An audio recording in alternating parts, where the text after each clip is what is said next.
Sean todos muy bienvenidos. Como decía al inicio, me da mucho gusto poder estar nuevamente con ustedes. Al iniciar un nuevo año, millones de personas en el mundo realizan una serie de rituales con la esperanza de que esto les traerá prosperidad económica, o se plantean uno o más propósitos de año nuevo, como se llaman, o se proponen metas y retos para el año que comienza. Entre los rituales más comunes tenemos el de estrenar ropa interior. Yo no sé si ustedes lo saben. Estrenar ropa interior de color amarillo durante la noche del 31 de diciembre con el propósito de que esto mejore la economía de las personas. Otro ritual es el de comer las 12 uvas justo a medianoche del 31 de diciembre. Además de que cada uva representa un mes del año, cada uva también representa un deseo y un propósito. Y hay quienes tratan de comérselas muy rápido, uno con cada campanada del reloj, donde hay un reloj que suena. Pues creen que los primeros en hacerlo tendrán mucho dinero, tendrán buena fortuna durante todo este año. Otra es salir a la calle y caminar o correr con maletas. Ellos creen que si quieren tener un año lleno de viajes, lo primero que hay que hacer es que en los primeros minutos del 1 de enero deben de tomar una maleta y salir a la calle caminando o corriendo, dicen algunos, y entre más camines o entre más corras, mayores serán los viajes que vas a realizar en los meses siguientes. ¿Y qué decir de los propósitos de Año Nuevo? Yo creo que todos hemos hecho algún propósito, ¿verdad?, de Año Nuevo. Entre los más comunes están, ¿cuáles? Por ejemplo, hacer ejercicio, ¿verdad?, ponerse a dieta, bajar de peso. Otros, ¿verdad?, dicen, no, este año voy a dejar de fumar, este año voy a dejar de ingerir bebidas alcohólicas. Otros dicen, no, este año sí salgo de mis deudas. O otros dicen, no, este año me voy a proponer ahorrar algo, sí, ahorrar algo. Otros dicen, bueno, este año me voy a proponer pasar más tiempo con mi familia, no estresarme tanto, estudiar una carrera, dirán otros, o aprender un idioma. Sin embargo, todos sabemos que la mayoría de estos propósitos finalmente no se cumplen. Sin embargo, hoy quisiera compartir con ustedes un propósito de año nuevo que muy pocas personas se proponen alcanzar. Un propósito de año nuevo que muy pocas personas se proponen alcanzar y que traería grandes bendiciones a la vida de todas aquellas personas que lo cumplan cada día durante el año.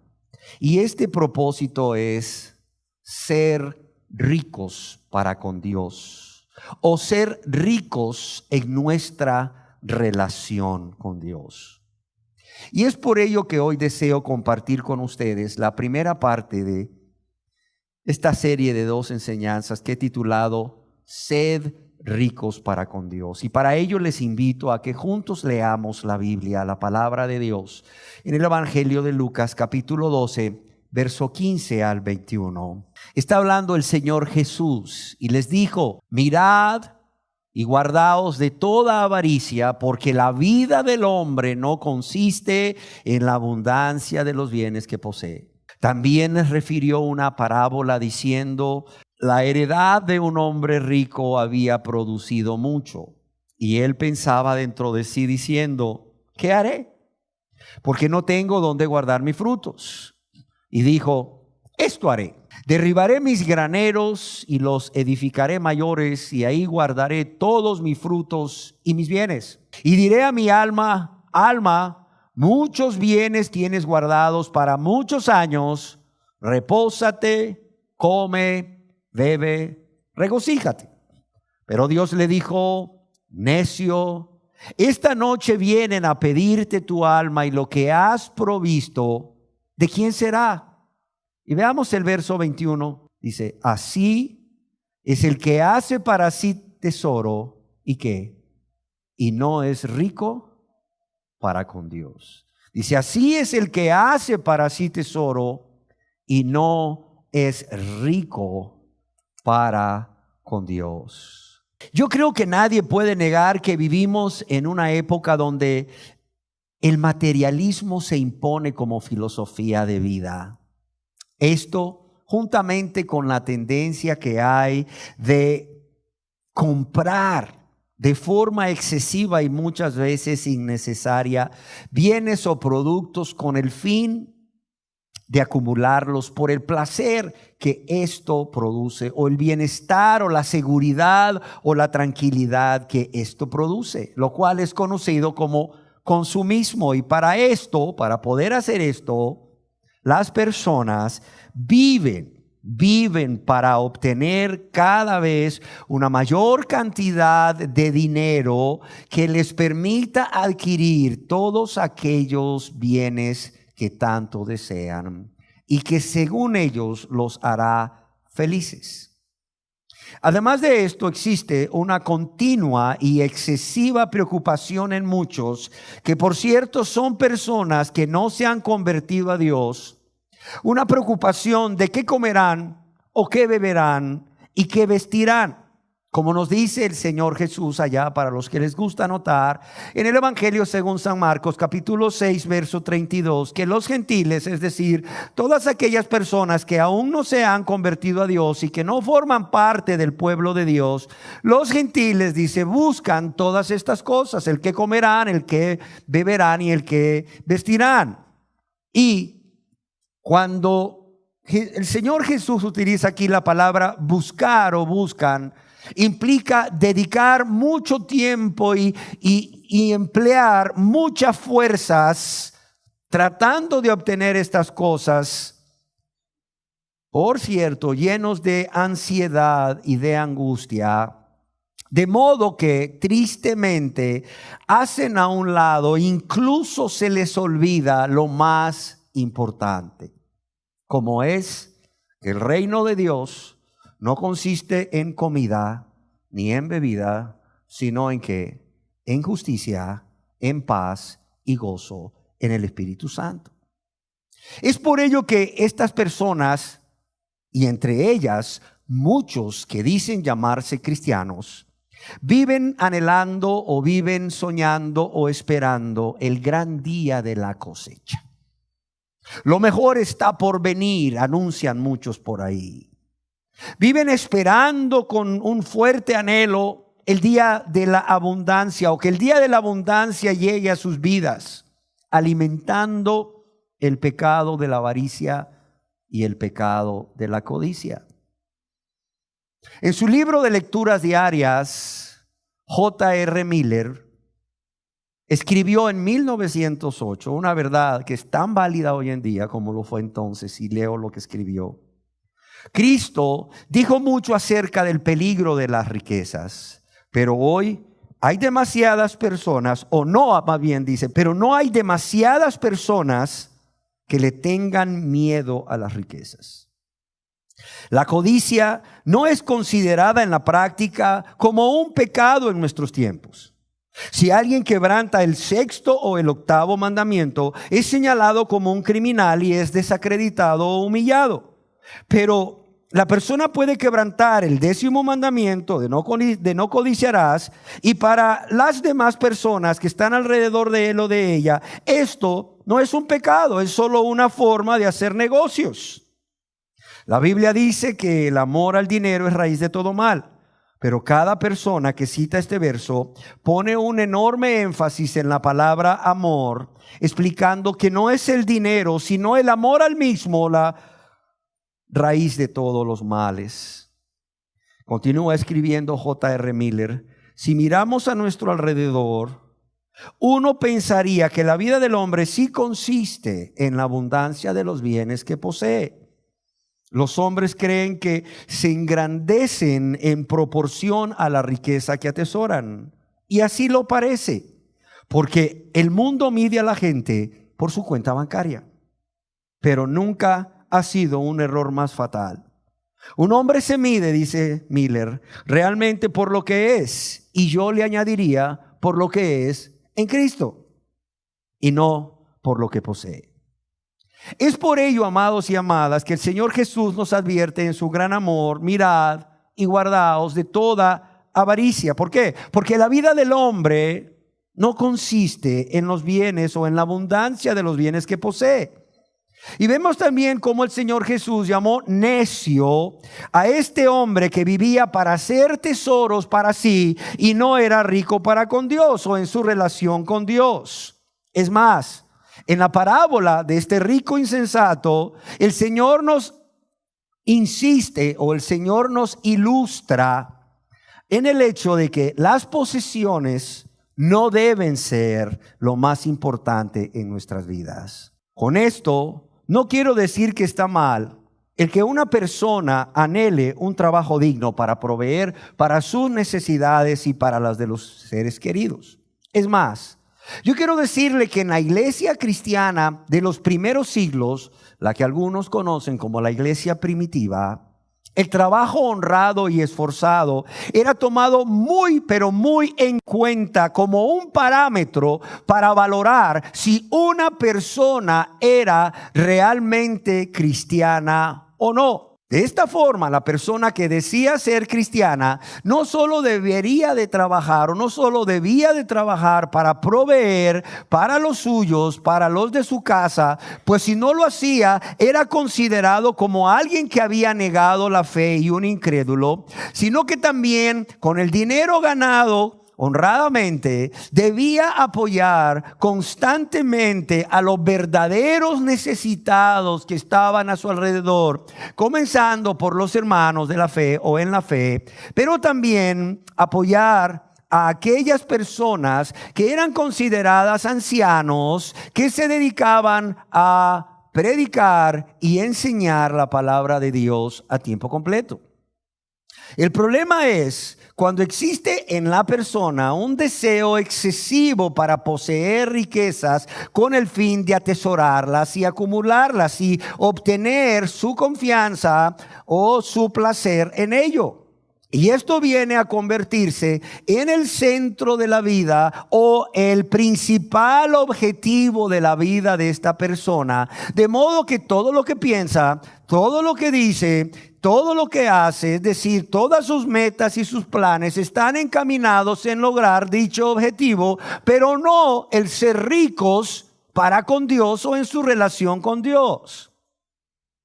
Ahora bien, ¿qué es ser ricos para con Dios? Yo considero necesario que antes de examinar lo que implica ser ricos para con Dios, deberíamos primero ver qué implica no ser ricos con Dios o no ser ricos en nuestra relación con Dios con el propósito de que cada uno de los aquí presentes podamos examinarnos con honestidad y delante de la presencia de Dios si estamos siendo ricos o pobres para con Dios. Veamos entonces en esta primera parte qué es no ser ricos para con Dios o en nuestra relación con Dios. En primer lugar, implica no darle a Dios todo lo que a Dios le pertenece. Comenzando ¿por qué? Por nuestras vidas. Es no entregar tu vida a Dios por amor y gratitud para que Él la lave con la sangre preciosa de su Hijo Jesús y la limpie de todos los pecados que se han cometido contra Él y contra el prójimo. Pero en segundo lugar también, no entregar tu vida a Dios por amor y gratitud para que Él gobierne tu vida. Gobierne tu vida y sea no solo tu Salvador, sino también el Señor de tu vida. Pero también implica, en primer lugar, no entregar tu vida a Dios para que Él la use como Él disponga. Para que la use como Él disponga en su soberanía, para su honra, para su gloria, para su servicio y para la extensión de su reino y para el mayor bien de las personas que te rodean, comenzando por los de tu casa. En segundo lugar, implica poner todo tu corazón en tus riquezas o bienes materiales y no en Dios. ¿Y qué es poner tu corazón en estas cosas? Primero, es amar las riquezas o los bienes con todo tu corazón, con toda tu alma, con toda tu mente y todas tus fuerzas. Un amor con que solo deberíamos amar a Dios. Ahora, ¿qué pasa cuando estamos amando o cuando una persona no convertida ama las riquezas o sus bienes materiales con todo su corazón, con toda su alma, mente y fuerzas, con ese amor con que solo debería de amar a Dios? ¿Saben qué pasa? Que esa persona está aborreciendo a Dios. Sí, que esa persona está aborreciendo a Dios aunque diga amarla. Muchos se preguntarán, ¿cómo? ¿Es que acaso no podemos amar a Dios y a las riquezas al mismo tiempo? No. Nuestro Señor Jesús no pudo haber sido más claro al decirnos que si amamos a uno, ¿qué haremos? Aborreceremos al otro. O amamos a Dios y aborrecemos las riquezas, o amamos las riquezas y aborrecemos a Dios. Punto. No se puede amar a Dios y a las riquezas al mismo tiempo. ¿Qué más es poner todo tu corazón en las riquezas? Es que ellas sean lo más importante para ti y no Dios. Y el vivir para honrar a Dios y glorificarlo, agradándolo en todo. ¿Qué más significa poner tu corazón en las riquezas? Es que ellas ocupen el primer lugar de tu vida, convirtiendo estas riquezas en un ídolo al ocupar el lugar que solo a Dios le corresponde, que solo Dios debe ocupar en tu vida. ¿Qué más significa poner el corazón en las riquezas? Es que el obtenerlas y el acumularlas sea tu razón de vivir. Esa sea tu razón de vivir, dedicando en ella tu tiempo y dedicando en ella tus fuerzas. Hay mucha gente que trabaja de sol a sol. Salen de sus casas a las 6 de la mañana, regresan a las 10 de la noche y luego se justifican diciendo, no, es que yo lo hago porque yo quiero darle a mi familia lo que yo no tuve. No es cierto. Estas personas lo que están demostrando con lo que hacen es que han puesto en su corazón estas cosas en lugar de Dios y su familia. ¿Por qué? Porque si tú le preguntas a la esposa de este varón, si es un varón, o a sus hijos, ¿qué quieren ustedes? ¿Un viaje al exterior o que su padre pase más tiempo con ustedes? Estoy seguro que los hijos van a decir que nuestro padre no trabaje tanto y pase más tiempo con nosotros. Si tan solo trabajara las 8 horas que trabaja con lo que gana, ya tenemos suficiente. Igual diría la esposa, estoy seguro, que pase más tiempo conmigo, que me dedique más tiempo. ¿Qué más es poner todo tu corazón en las riquezas? Es que sean ellas la fuente de tu felicidad, la fuente de tu paz y no Dios. Es que confíes en las riquezas que has acumulado. Pongas toda tu confianza en las riquezas que has acumulado y no en Dios. El rico de la parábola que leíamos al principio es un ejemplo de ello. Es un ejemplo de ello. Y es que, amados y amadas, los que tienen las riquezas o sus bienes materiales en el primer lugar de sus vidas, como este rico, dejan de ver lo que es realmente importante o dejan de ver lo más importante, como es Dios y una relación personal con Él de padre a hijos. Ya que, como escribiría el autor de Eclesiastés, la bendición de Jehová es la que enriquece y Dios, o Jehová, no añade tristeza con ella. Y si tenemos realmente a Dios morando en nuestras vidas a través de su Santo Espíritu, Yo quiero decirles que nada nos faltará. Nada nos faltará. Es más, ya el rey David y salmista lo había experimentado en su vida. Y él nos da testimonio de ello, que dice en ese precioso salmo muy conocido, dice: Jehová es mi pastor. ¿Y qué más dice? Nada me faltará. Si Él es nuestro Dios, nuestro Señor, nuestro Salvador, nuestro pastor, nuestro Jehová Jireh, nuestro proveedor, nada nos faltará.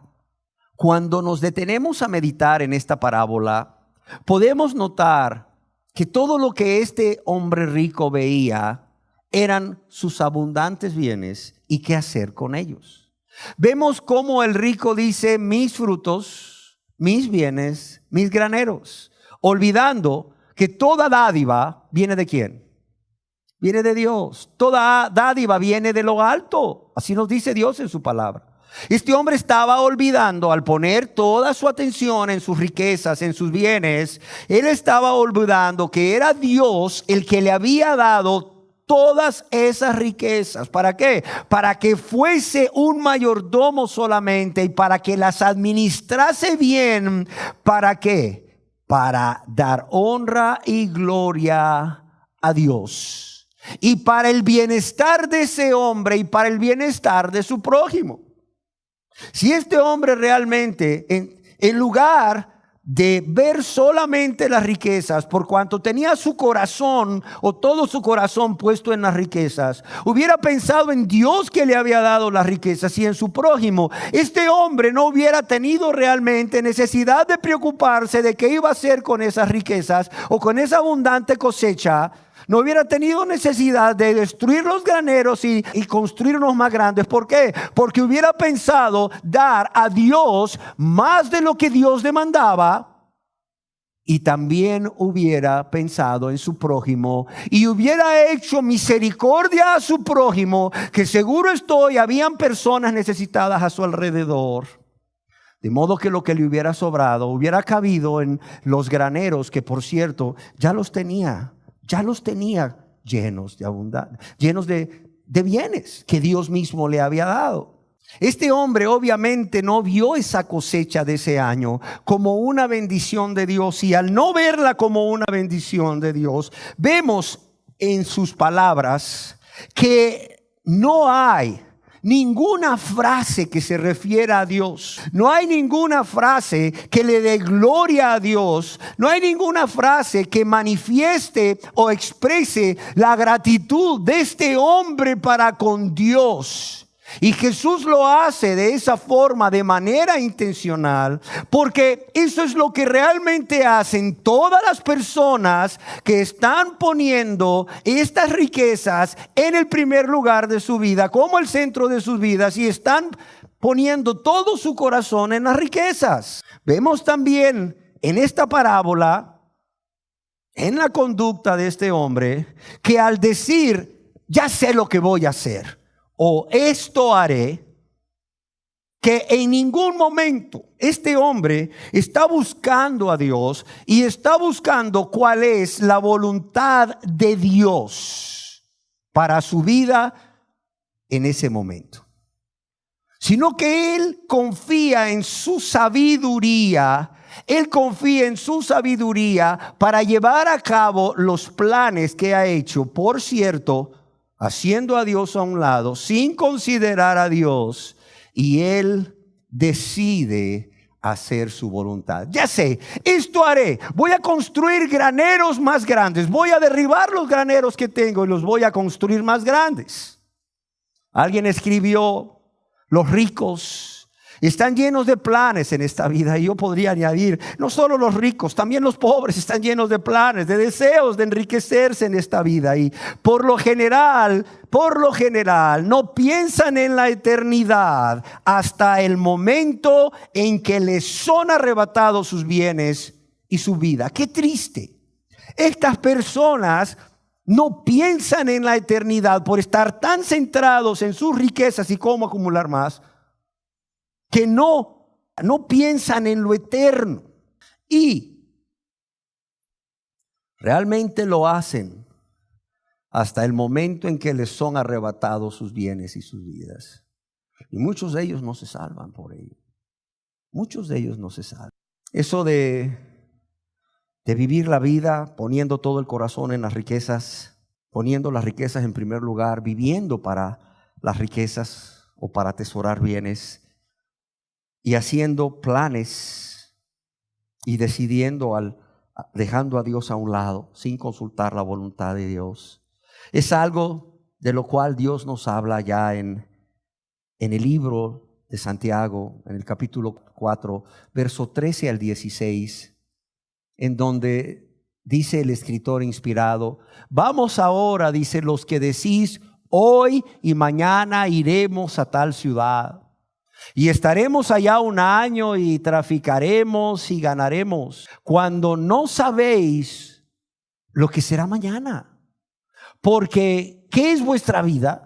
Ciertamente es neblina que se aparece por un poco de tiempo y luego se desvanece. En lugar de lo cual deberías decir: si el Señor quiere, viviremos y haremos esto o aquello. Pero ahora dice: ¿os jactáis en qué? En vuestras soberbias. Toda jactancia semejante es mala. Nuevamente deseo aclarar que aquí Dios, a través de Santiago, no está en contra de que como buenos mayordomos de nuestro tiempo hagamos una planificación de las actividades de cada día. No. Aquí el problema más bien es el hecho de hacer planes y de tomar decisiones, como estaban haciendo estas personas de quienes Santiago habla, fuera de la voluntad de Dios.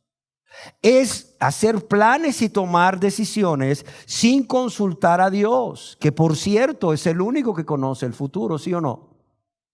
Es que hagamos planes y tomemos decisiones sin vivir una vida de total dependencia en Dios, no andando guiados y gobernados por el Espíritu Santo de Dios. En otras palabras, no andando en el Espíritu, sino en la carne, llenos de sabiduría humana, carnal, diabólica, como Dios mismo nos dice.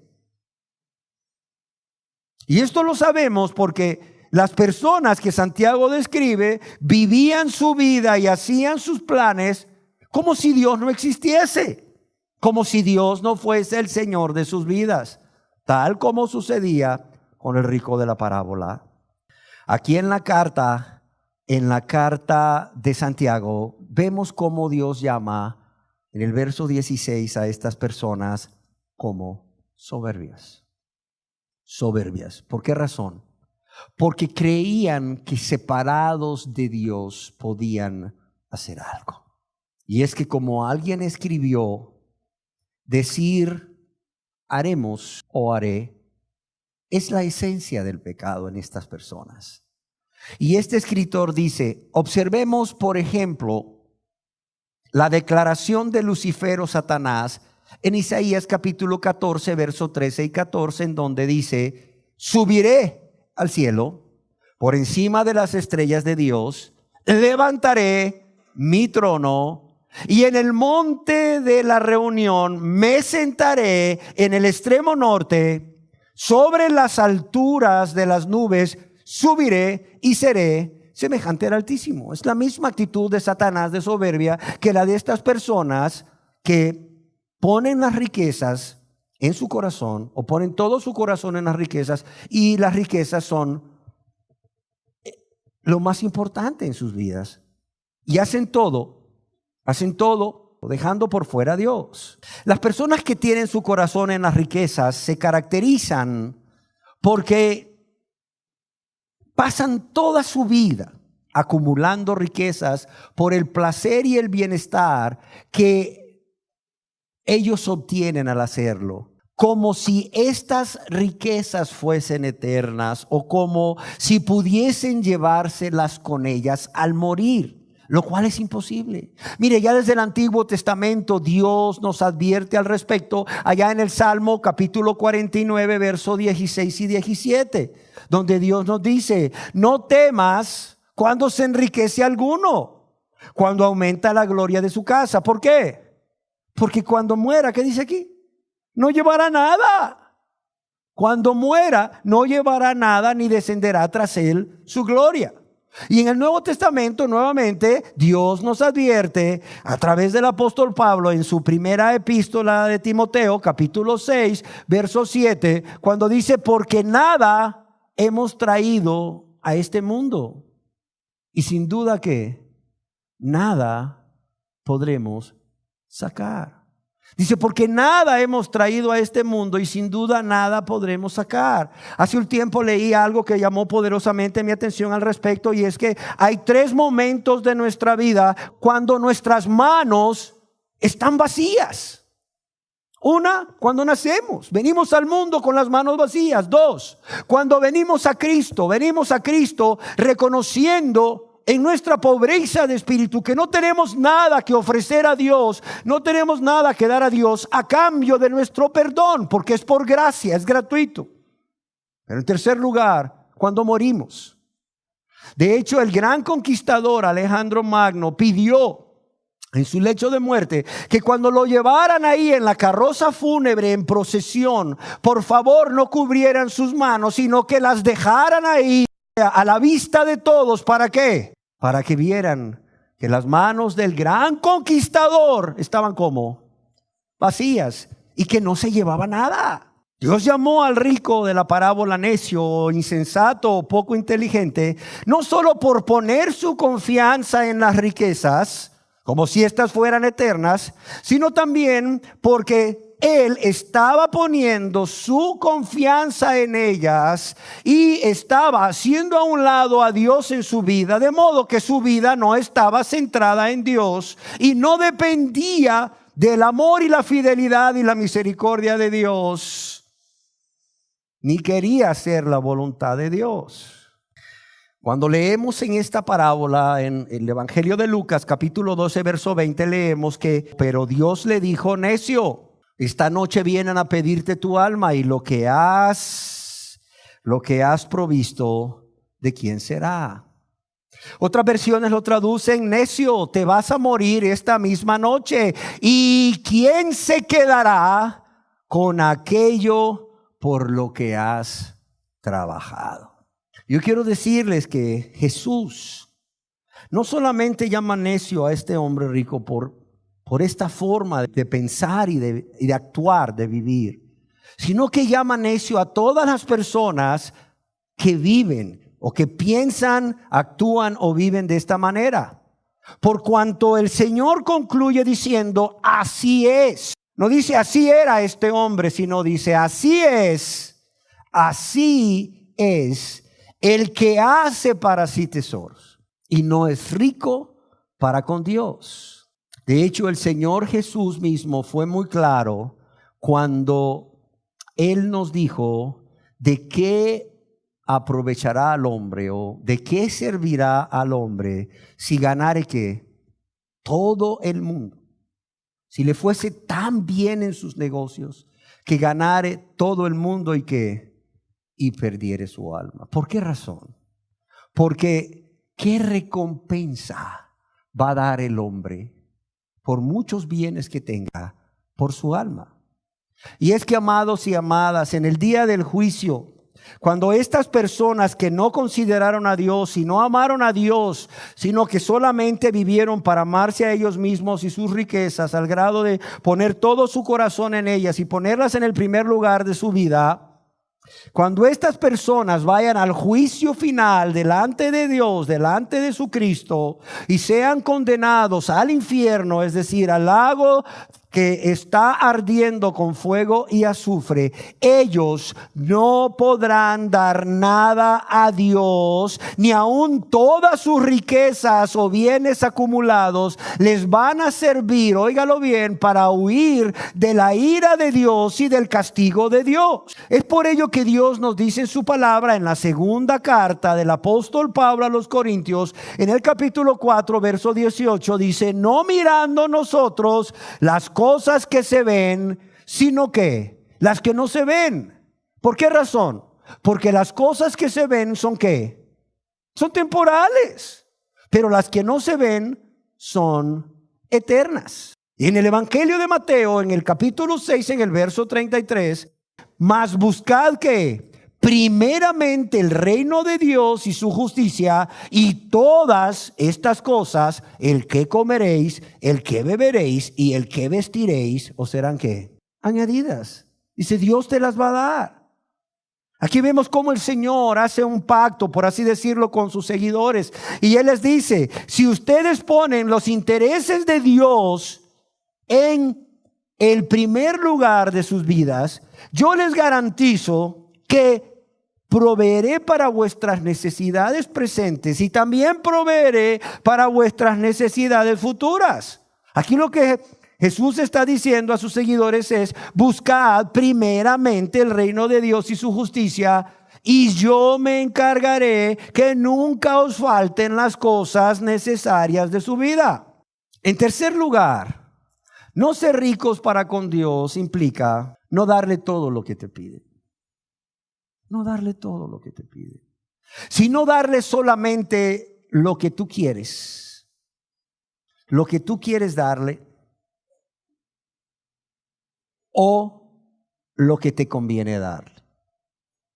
Un ejemplo claro de ello en la Biblia es aquel personaje conocido como el joven rico. Ese hombre no le dio a Dios todo lo que pedía o todo lo que le pedía. En el Evangelio según San Marcos, en el capítulo 10, en el verso 17 al 22, leemos acerca de este hombre.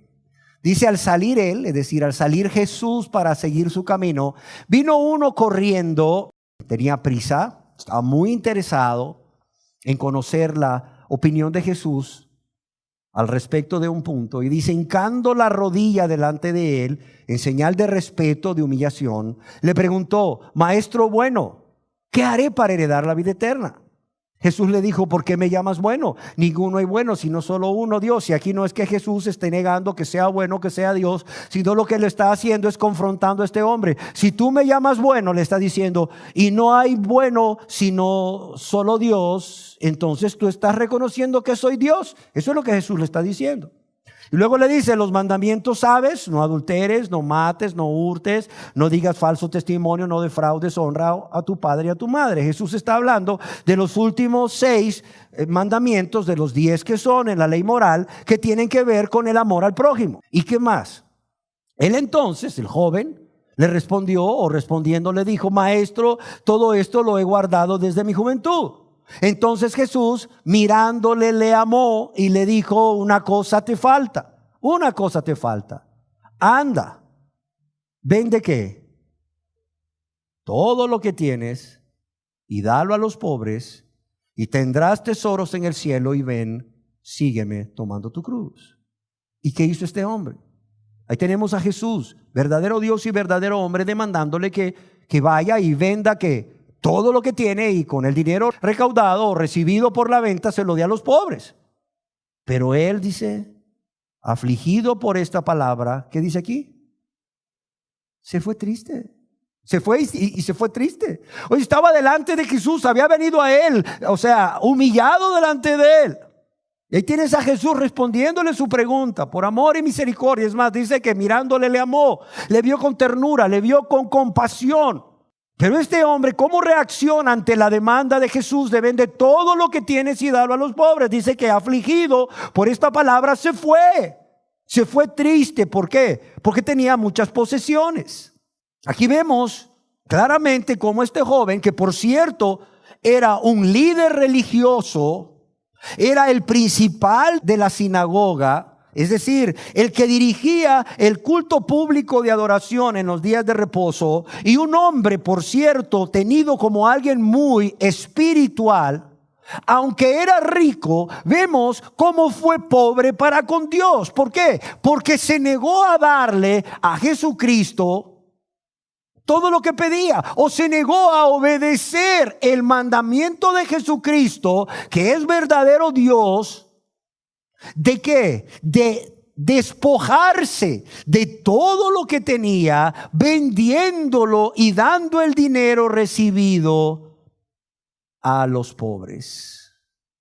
Aquí vemos claramente que este hombre no solo no fue rico para con Dios, porque no dio todo lo que se le demandaba, sino que no amaba a Dios y tampoco amaba a su prójimo. Así hay muchas personas. Están dispuestas a darle a Dios, bueno, yo creo que con esto es suficiente, Señor. Están dispuestos a darle a Dios lo que ellos consideran que deben darle, lo que ellos consideran que es prudente o suficiente, o lo que les conviene darles, lo que no aman tanto, vaya.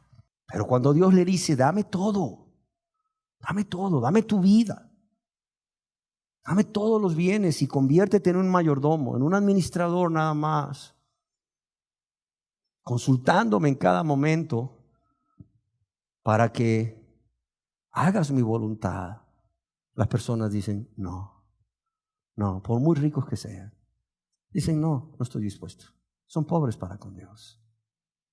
En cuarto lugar, ser pobre para con Dios o no ser rico para con Dios implica darle a Dios lo que te sobra. No solamente no darle todo lo que te pide, sino darle, pero lo que te sobra.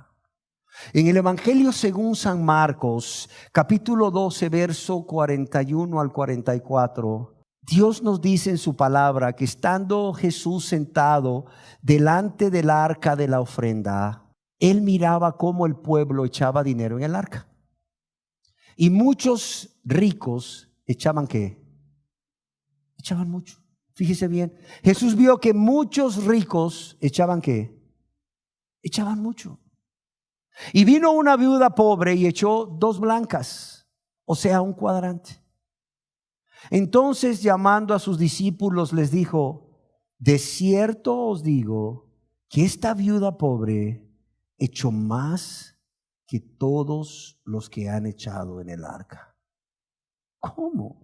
Si esta viuda pobre echó 2 blancas. ¿Qué era una blanca? La blanca era una monedita de cobre, como los centavos nuestros, que por cierto creo que ya no existen, que eran la moneda de más baja denominación, la de más baja denominación, y que era 2 blancas eran igual a un cuadrante, que era el dinero romano de más baja denominación. O sea, esta pobre viuda echó 2 blancas, o sea, 2 centavitos de aquella época cuando todavía usábamos centavos, o sea, la moneda de más baja denominación. Y Jesús les dice: de cierto os digo que esta viuda pobre echó más que todos los que han echado en el arca. Oiga, pero si eran muchos ricos y echaban mucho. Oiga, Señor Jesús, ¿cómo así? Bueno, Jesús explica, dice: porque todos han echado ¿de qué? De lo que les sobra. Oiga, habían echado mucho. Oye, pues qué bien, ¿no? Qué bien. En muchas iglesias los sentarían al frente, les darían todo tipo de privilegios, aún hasta les tolerarían todo tipo de pecado, porque wow, cuánto da a la obra de Dios. No, pero Jesús no fue así. Jesús dijo: ¿saben qué? Esta viuda pobre echó más que todos los que han echado en el arca, aunque hayan echado mucho. ¿Por qué? Porque todos han echado de lo que les sobra. Pero esta, de su pobreza, echó ¿qué?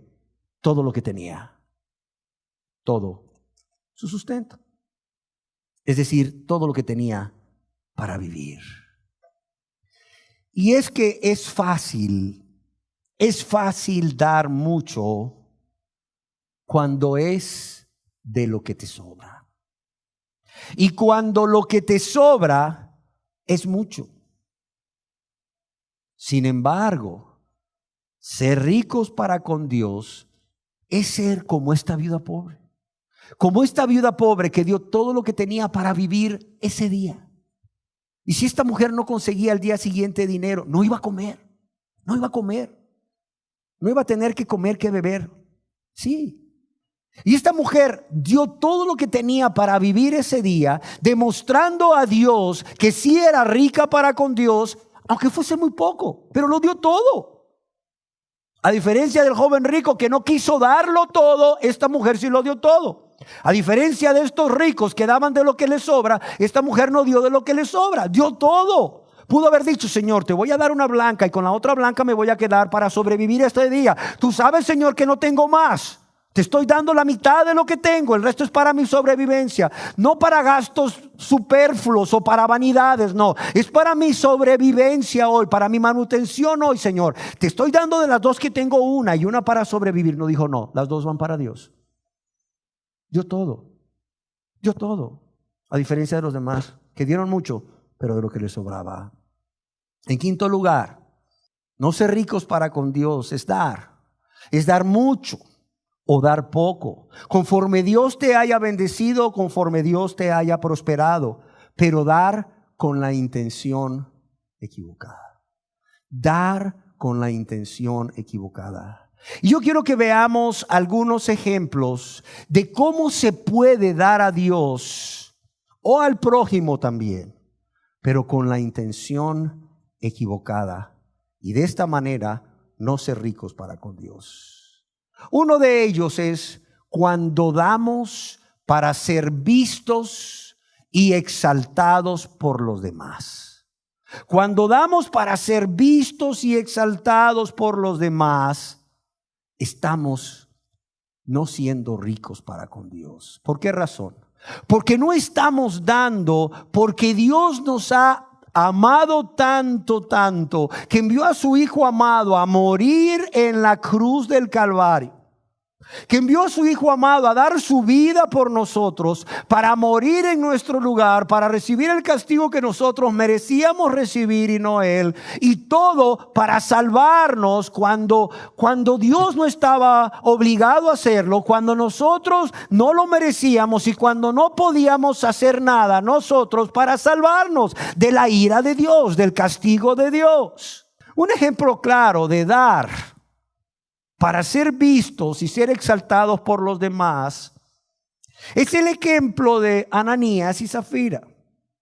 En el libro de los Hechos, capítulo 4, versos 34 y 37, y continuamos con el capítulo 5, leemos que así que no había entre ellos, es decir, entre los primeros cristianos de Jerusalén en ese entonces, ningún necesitado. ¿Por qué? Porque todos los que poseían heredades o casas, ¿qué hacían? Las vendían y traían el precio de lo vendido. Es decir, traían todo lo que habían recibido, y lo ponían a los pies de los apóstoles, no para que ellos vivieran vidas de lujo, no, sino para ¿qué? Para que no hubiera entre ellos ningún necesitado. Y se repartía a cada uno según su necesidad. Entonces José, o a quien los apóstoles pusieron por sobrenombre Bernabé, que traducido es hijo de consolación, levita natural de Chipre, como tenía una heredad, la vendió. ¿Y qué hizo? Y trajo el precio, y claro, públicamente lo puso a los pies de los apóstoles. ¿Y qué sucede aquí? Veamos el siguiente texto. Dice que había un hombre llamado Ananías con Zafira su mujer, que también vinieron y quisieron, vendieron una heredad. Ellos, al ver lo que todos estaban haciendo y cómo públicamente venían, ellos vienen también y venden una heredad. Pero dice que Ananías sustrajo del precio, sustrajo del dinero de la venta, sabiéndolo también su mujer, y trayendo solo una parte, la puso a los pies de los apóstoles, públicamente como los demás. Y dijo Pedro: Ananías, ¿por qué llenó Satanás tu corazón para que mintieses al Espíritu Santo y sustrajeses del precio de la heredad? Reteniéndola, es decir, no vendiendo la heredad, no se te quedaba a ti, y vendida, o sea, no estaba en tu poder decidir qué hacer con ese dinero y cuánta cantidad dar, por decirles algo. Entonces dice Pedro, lleno del Espíritu Santo: ¿por qué pusiste esto en tu corazón? No has mentido a los hombres, sino a Dios. En los primeros 4 capítulos que leímos, vimos cómo habían personas que fueron ricos para con Dios. Estas personas lo dieron todo a Dios, y por amor a Dios y a sus hermanos, para que se cubriesen las necesidades de los cristianos que habían venido de afuera a celebrar esa Pascua en Y luego habían quedado en Jerusalén ahí hasta la fiesta de Pentecostés, cuando se derramó el Espíritu Santo, y que posteriormente no se habían querido ir de Jerusalén, y por cuanto ellos eran de lejos y venían con sus familias, había que proveer para el sustento de ellos. Pero al inicio del capítulo 5 vemos la actitud de Ananías y su mujer Zafira, cómo ellos fueron pobres para con Dios. Y quiero aclarar que el que tomaran dinero o del dinero que habían obtenido de la venta y trajesen el resto a los apóstoles para ser usado para suplir las necesidades de los demás cristianos no era pecado. O sea, el problema aquí es que ellos prometieron, y seguramente públicamente, traer todo el dinero.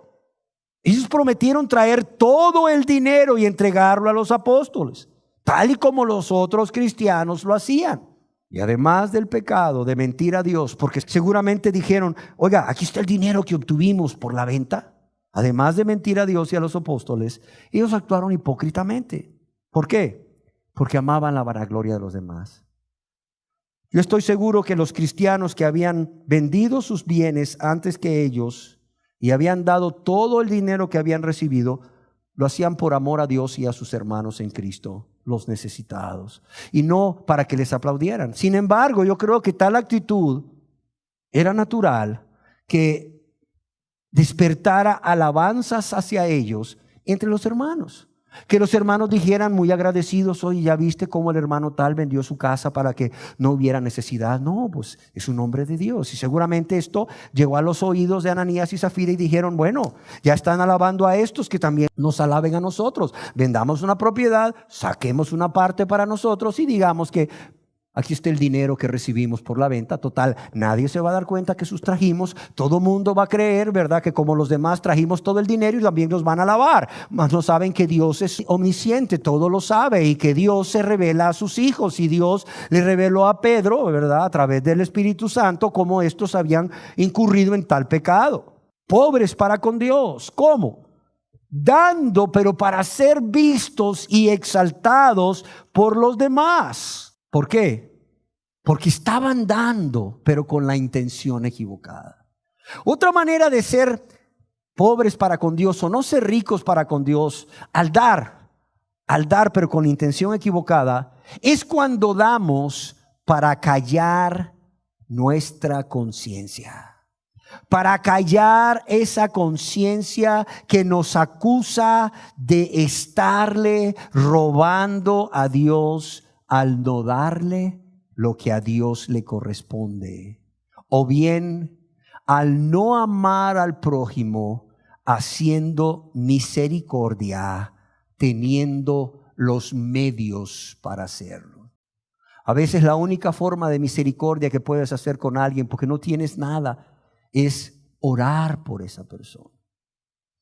Pero muchas veces, teniendo algo, el no hacer misericordia, aún con los recursos, y el que tu conciencia te acuse, y el que luego tú vengas a hacer las cosas, a darle a Dios o a darle a tu prójimo para callar la conciencia, eso es dar, pero con la intención equivocada. Esto sucede, para poner un ejemplo, cuando decimos que nos hemos convertido a Dios y que somos cristianos, y que nuestra vida y todo lo que poseemos o tenemos le pertenece a Dios, pero no estamos dando a Dios lo que es de Dios de manera regular, conforme Dios nos haya prosperado, como Dios nos manda a todos aquellos que Él ha perdonado y nos ha hecho sus hijos y sus hijas. En la primera carta del apóstol San Pablo a los Corintios, capítulo 16, verso 2, en la primera parte donde leemos la instrucción que Dios dio a estos cristianos de Corinto a través del apóstol Pablo, donde les decía, cada primer día de la semana, es decir, de manera regular, cada primer día de la semana, cada uno de vosotros, de forma individual, ponga aparte algo, ¿según qué? Según haya prosperado. Cuando la persona que dice ser cristiana o hijo o hija de Dios conoce este mandamiento y no lo hace, y luego su conciencia viene y le acusa y sale corriendo a dar porque su conciencia le acusa para aplacar su conciencia, está dando con la intención equivocada. Ahora bien, si la persona da, pero no está dando con gozo, sino por obligación, como Dios nos manda en la segunda carta del apóstol Pablo a los Corintios, en el capítulo 9, verso 7, a través del apóstol Pablo diciendo, cada uno de, ¿cómo? Como propuso en su corazón, no con tristeza, ni por necesidad, porque Dios ama al dador alegre. Cuando no lo estamos haciendo así, no con tristeza o de mala gana o por obligación, ni por necesidad. Y aquí la palabra necesidad se traduce bajo presión o bajo manipulación o amenazas, como tienen que hacer en muchos lugares desde el púlpito, ¿verdad? Recurrir a la presión, a las amenazas, porque según, ¿verdad?, los predicadores o los pastores, los cristianos no están dando a Dios. Dice Dios que no debemos dar con tristeza, ni por necesidad, ni por que estamos bajo presión o manipulación o amenaza. Pero cuando no hacemos esto, cuando no damos o cuando damos por obligación, porque y nuestra conciencia nos acusa, lo hacemos para aplacar la conciencia, estamos dando con la intención equivocada. Ahora, y esto es con respecto a Dios. Lo mismo sucede con el hecho de hacer misericordia. Cuando se ha tenido la posibilidad de hacer misericordia, primeramente a los hermanos de la fe, a lo largo de todo el año, pero no se ha hecho. Y es común ver a personas que dicen ser cristianas, que en estas épocas del año de Navidad, de Año Nuevo, buscan a personas en extrema pobreza que mendigan en las calles, o bien van a visitar a los presos, o bien van a visitar a los niños en las casas hogares o a los ancianos en los asilos, y les llevan comida, pero solamente en esta época del año, pero no lo hicieron, pudiendo hacerlo a lo largo de todo el año. Y su conciencia les acusa de ser egoístas, de ser insensibles, de ser negligentes, de no amar a su prójimo. Y claro, van en estas fechas y hacen lo que no hacen en todo el año. Eso es dar por aplacar la conciencia, por tranquilizar la conciencia. Eso también es dar, pero con la intención equivocada. Eso es no ser ricos para con Dios. Otra forma de dar con la intención equivocada es dar a Dios egoístamente. La persona dice, yo voy a dar de manera regular, yo voy a dar de lo que Dios me ha prosperado, lo voy a dar con gozo, pero el gozo no viene de dar, sino de lo que va a recibir. No sé si me explico. El gozo no viene de dar. Oye, el verdadero cristiano dice, yo le voy a dar a Dios porque ya Él me dio. El verdadero cristiano que toma una cantidad de dinero a fin de mes del sueldo, del salario recibido o de las ganancias recibidas y se dispone a dar a Dios con gozo, está dando ¿de qué? De lo que Dios ya le dio, por amor a Dios y por gratitud a Dios por lo que Dios ya le dio. ¿Sí o no? Pero el que da con la intención equivocada, por egoísmo o egoístamente, o para que Dios le dé más abundante de lo que Él da pensando de esta manera: Dios, si yo le doy, me va a bendecir al 100%. Y dicen, si le doy $1, ¿me va a dar cuántos? 100. Ay, si le doy 10, ¿cuántos me va a dar? 1000. Y si le doy 100, me va a dar 10,000.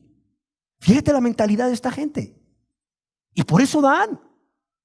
No porque ya Dios les bendijo, sino para que los cielos, como les prometen, se abran y las bendiciones vengan sobreabundantemente.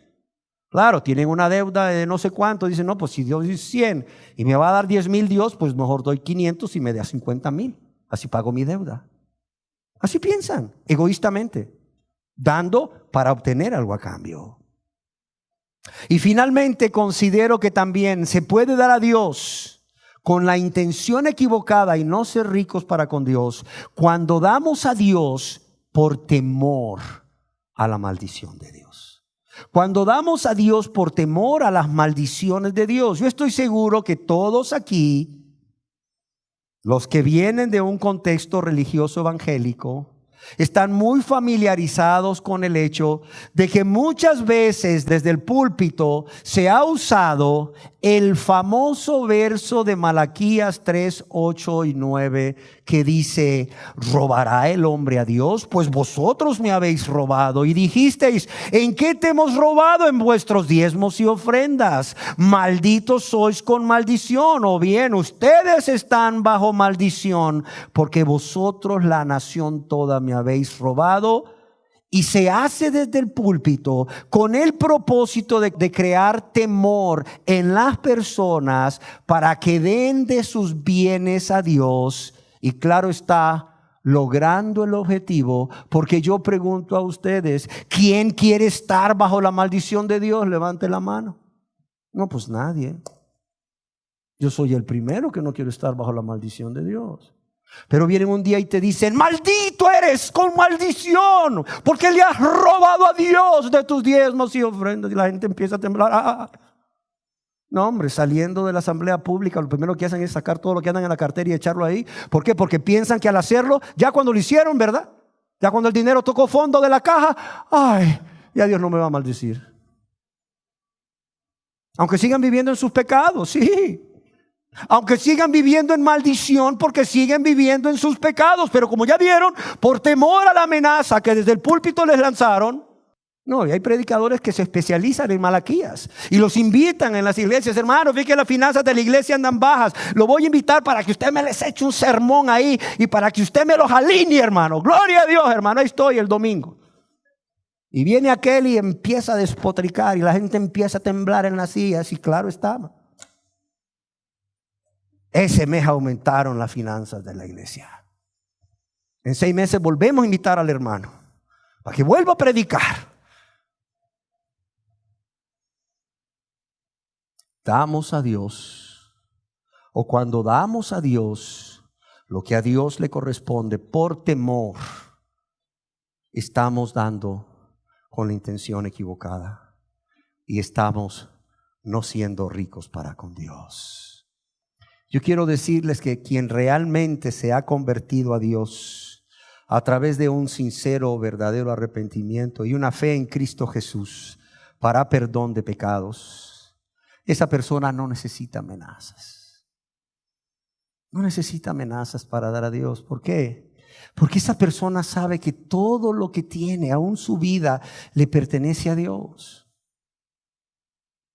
Todos sus bienes, muchos o pocos, Dios se los ha dado. Y esa persona viene y da a Dios con amor y gratitud por la infinita misericordia y el gran amor con que Dios le ha amado. Sí, así hace. Y si los judíos bajo la ley daban a Dios el diezmo para cumplir con la ley, yo pienso que el creyente que está bajo la gracia no puede hacer menos para Dios o dar menos a Dios que los judíos que están o que estaban bajo la ley, ¿sí o no? Y finalizo diciendo, querida persona que hoy nos acompaña a nuestra primera asamblea pública de este año, ¿ha sido usted rico para con Dios? ¿Ha sido usted rica para con Dios? ¿Ha sido usted rico en su relación con Dios? ¿Ha sido usted rica en su relación con Dios? ¿Ha sido usted rico o rica para con Dios? Que sí ha sido muy rico, muy generoso para darle, ¿sí o no? Y yo espero que si al examinarse con honestidad usted ha concluido que no ha sido rico para con Dios, yo le invito de todo corazón a que usted hoy mismo se arrepienta y pida perdón a Dios por ello. y se proponga cada día de este año ser rico para con Dios por amor y gratitud a Él. Amén. Demos gracias a Dios. Señor, te damos gracias por permitirnos reunirnos este primer domingo en esta primera asamblea pública de adoración de este año. Señor, yo quiero darte gracias por cada persona que está aquí hoy, por cada persona a quien tú le has hablado, y espero que esta palabra no solamente quede en la mente, sino también en el corazón, y que puedan examinarse, que se hayan examinado ya, Señor, pero los que no lo han hecho, que puedan examinarse a la luz de todo lo que tú nos has hablado hoy. Que puedan examinarse y realmente ver si han sido ricos o no han sido ricos para contigo, Señor. Y como decíamos, puedan arrepentirse de todo ello, por cuanto tú sí has sido generoso, abundantemente generoso, Señor, para con ellos y ellas. Y no solo puedan arrepentirse, es decir, cambiar esa actitud y esa manera de vivir, esa forma de vida, de no ser ricos para contigo, sino que también te pidan perdón de corazón, Señor. Y si hay algún otro pecado del cual tengan que pedirte perdón también, Señor, que lo hagan, Señor, y que crean que tú les perdonas. Yo te lo ruego, te lo suplico, en el nombre de tu Hijo amado Jesús, nuestro precioso Señor y Salvador. Amén.